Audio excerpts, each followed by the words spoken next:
My name is Darren Campbell, and I'm a serving member of the RCMP. My policing career began in September of 1990 when I was sworn into the RCMP.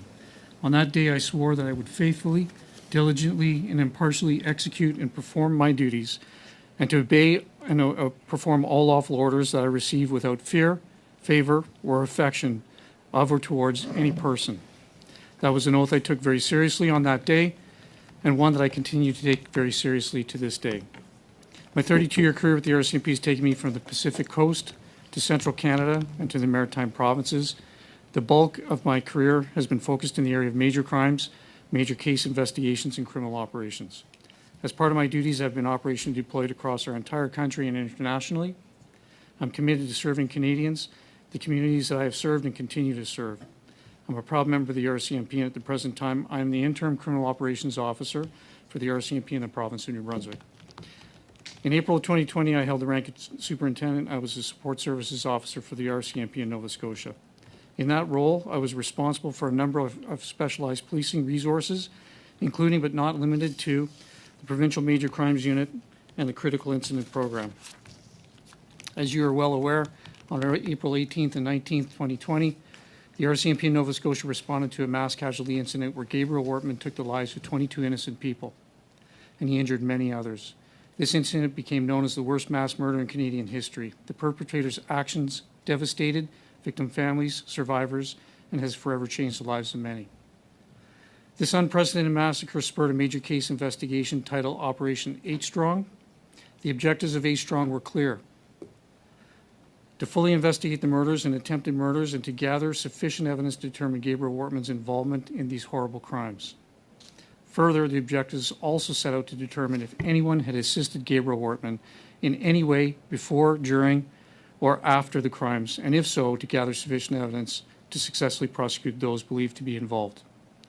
I am aware of certain allegations of political interference directed to the RCMP with respect to the investigation into the mass casualty incident.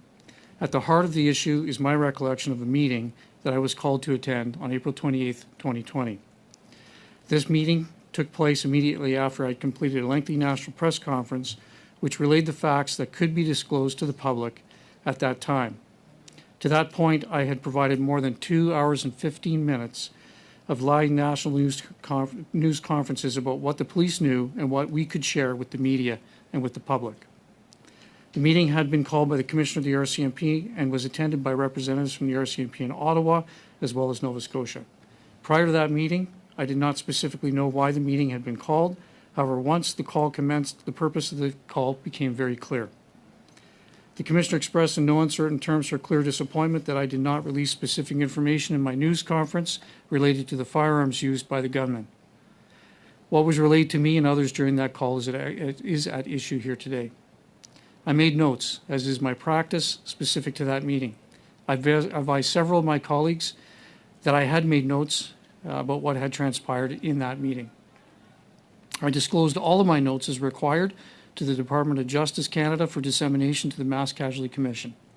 I was not aware that my notes from April 28, 2020 had not been disclosed to the Mass Casualty Commission until recently. I stand by the notes that I made on April 28, 2020. I have a distinct recollection of the content of that discussion between the Commissioner, my colleagues, and I. In my view, the purpose of the call was to allow the Commissioner to express her disappointment with the fact that I did not relay specific or detailed information about the firearms used by Gabriel Wortman.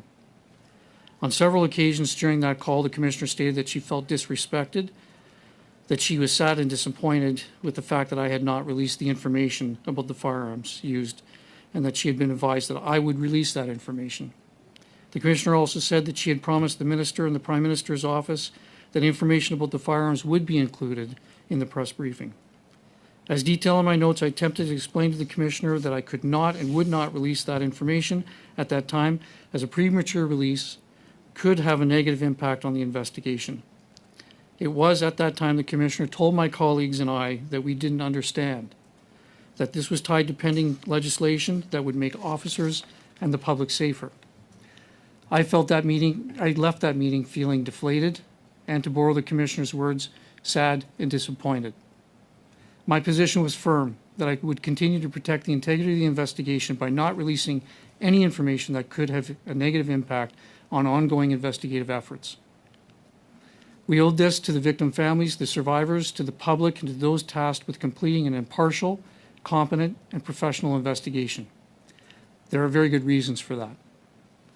The approach to not releasing specific information related to the firearms remained in place by the investigative team until information related to the firearms used by Gabriel Ortman was released in November 2020 through an access to information and privacy request directed at the Prime Minister's office, not the RCMP.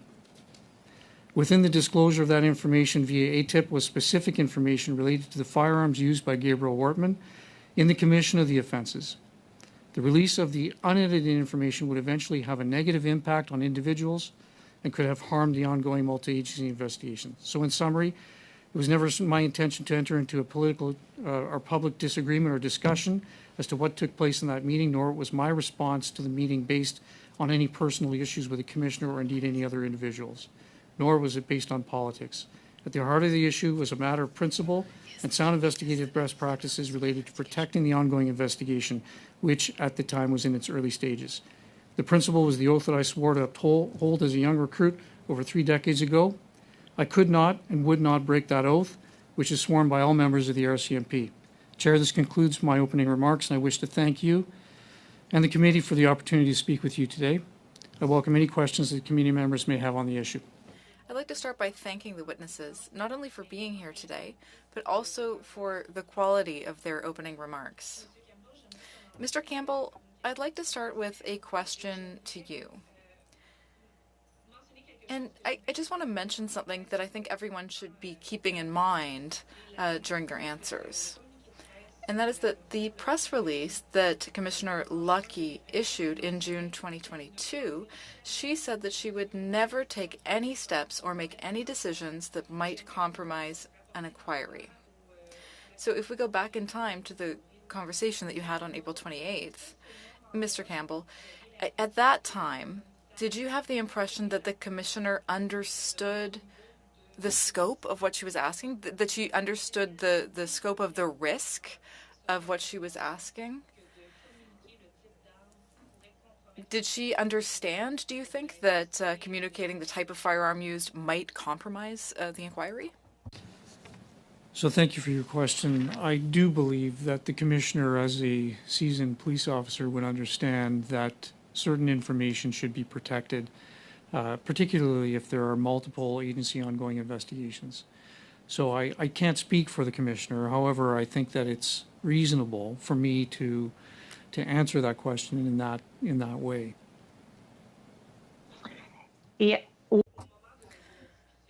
And at the time of this discussion on April 28th, you yourself raised the question of, or the issue that this might cause the inquiry to be compromised. Is that correct? I did in terms of not just the investigation that was being handled by the RCMP at that time, but also, as I stated earlier, multiple investigations by multiple agencies, including international agencies as well. That was made clear to the Commissioner. That was made clear to my colleagues. I had been asked, in fact, leading up to that press conference by my colleagues within Strategic Communications in Nova Scotia if I could say more about the firearms. And I explained to my colleagues in Nova Scotia the reason why I could not. And that was clearly communicated to everyone. And it was actually quite simple. Est-ce que vous pourriez me Could you describe the way Commissioner Lucky reacted when you talked to her about how important it was not to communicate that information? Well, Chair, as I explained in my opening remarks, the Commissioner was upset. The Commissioner made me feel as if I was stupid and I didn't seem to understand the importance of why this information was important to go out, the information specific to the firearms as it was related to the legislation. She didn't seem to appreciate or recognize the importance of maintaining the integrity of an investigation. Est-ce que vous pourriez me Could you tell me around how long that part of the discussion lasted? Like the part of the discussion that was specifically about the risk of compromising the inquiry? Well, of course, I'm going back more than 2 years since that conversation took place. But I would say that my comments to the commissioner and others that were in that meeting probably lasted at least 2 minutes of me trying to explain. And it was on the heels of that explanation is where I was provided information, or I was told that this was, this was very important because it was about legislation that was going to make officers and the public safer. That was the response I received to my rationale provided for not releasing the information. Est-ce qu'à At any point, did Commissioner Lucky try to refute your arguments? When you were arguing that this would pose a risk to the inquiry? Did she try to convince you that there was no risk? Or did she simply want the information to be revealed for other reasons? My recollection is that the commissioner did not dismiss what I had said in those terms, meaning that she didn't believe that it would have a negative impact or try to provide a different perspective. She immediately linked it to ongoing efforts to bring forward some new legislation. Donc, je comprends. So, to summarize, the conversation about the risk of talking about the specific firearms used, that was actually a fairly short conversation, and the commissioner did not try to refute your argument, but it seemed to her that this issue of risk didn't seem relevant to her.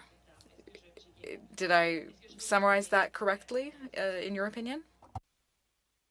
For my opinion, I would say that the commissioner felt that the release of the information was more important in her view, because the focus of that discussion was in and around the fact that I did not release that information.